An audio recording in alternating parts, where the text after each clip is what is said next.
आज मैं जा रही हूँ अंबानी की बहू की तरह रेडी होके शादी में, वो भी अंबानी वेडिंग्स में मुंबई में, बिल्कुल वैसे ही जैसी उनकी नई नवेली बहू सजी धजी थी। सच में ये लुक क्रिएट करने में ना बहुत फन, बहुत मजा आ रहा था, क्योंकि यही लुक चलता आ रहा है कई सालों से। लेकिन आजकल की ब्राइड्स इंक्लूडिंग मी भूल चुके हैं कि यही होता है रियल ब्राइडल लुक, जो कि राधिका अंबानी ने किया।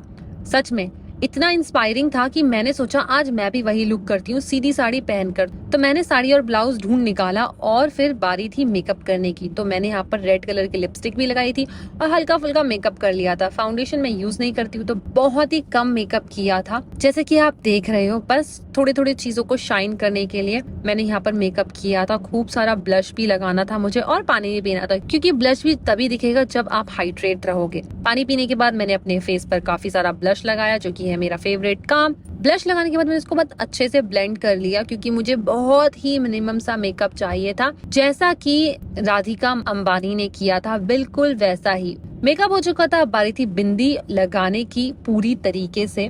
सबसे पहले मैंने यहाँ पर नॉर्मल बिंदी लगाई, फिर मेरे मेकअप आर्टिस्ट भैया ने व्हाइट बिंदी का कमाल दिखाया। सच में मैं ये सोच रही थी मैंने अपनी शादी में ऐसा क्यों लुक नहीं किया, इस चीज का मुझे ज्यादा रिग्रेट था। लेकिन आज ये लुक क्रिएट करके मुझे बहुत ही ज्यादा सुकून मिल रहा था। जैसे कि आप देख रहे हैं, मुझे लग रहा था थोड़ी सी मुश्किल आएंगी, लेकिन सच में ये लुक क्रिएट करना सबसे ज्यादा सिंपल और ईजी था, क्योंकि इसमें ना तो ज्यादा मेकअप करना था और ना ही ज्यादा सजना धजना था। बहुत ही सिंपली ये लुक क्रिएट हो गया था, जैसे कि आप देख रहे हो। बारी थी लिपस्टिक लगाने की और अपने हेयर डू करने की। तो मैंने सबसे पहले लिपस्टिक लगाई, वो भी बहुत ही लाइट, क्योंकि आपको पता है मेरे फेस पर डार्क लिपस्टिक ज्यादा अच्छी नहीं लगती। तो मेकअप तो मेरा डन हो गया था, अब बारी थी हेयर करने की। तो भैया को मैंने बता दिया था किस तरीके से हमें अपने हेयर करने हैं। ठीक भैया वैसे ही मेरे बालों को करने लग गए, अपने हाथों का कमाल दिखाने लग गए।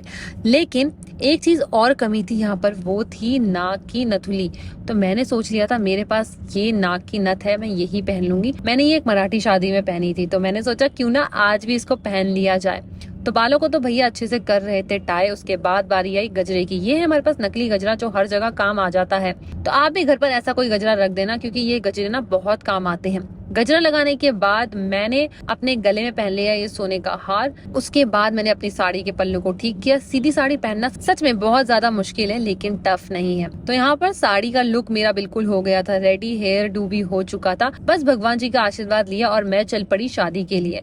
शादी में जाने के लिए मैं इतनी ज्यादा एक्साइटेड थी, पूछो मत, कि मैं अपनी चप्पलें ही प्रॉपर पहनना भूल गई थी। वेल यहाँ पर हो रही थी किसी की एंगेजमेंट। मैं रियल में अंबानी की शादी में थोड़ी पहुंची थी, लेकिन सच बता रही हूँ बिल्कुल वैसी फील आ रही थी। बहुत ही अच्छा लग रहा था सीधी साड़ी पहन के। ऐसे ही मेरी मम्मी ने सीधी साड़ी पहनी थी मेरी शादी में। सच में मुझे आज मम्मी की बहुत याद आ रही थी, क्योंकि सीधी साड़ी पहनने का जमाना शायद लोगों के लिए जा चुका है, लेकिन पुराने लोगों के लिए वो अभी भी जिंदा ही है। मैं भी यही बोलूंगी कि सीधी साड़ी ही पहननी चाहिए, बहुत ज्यादा सुंदर लगती है। उसके बाद साड़ी से तो मैं परेशान हो गई थी, मैंने चेंज कर ली और सूट में आ गई। कैसा लगा मेरा लुक कमेंट्स करके बताना। अगर आप लाइक कर दोगे तो मुझे समझ आ जाएगा आपको बहुत सुंदर लगी मैं। Bye bye, love you all.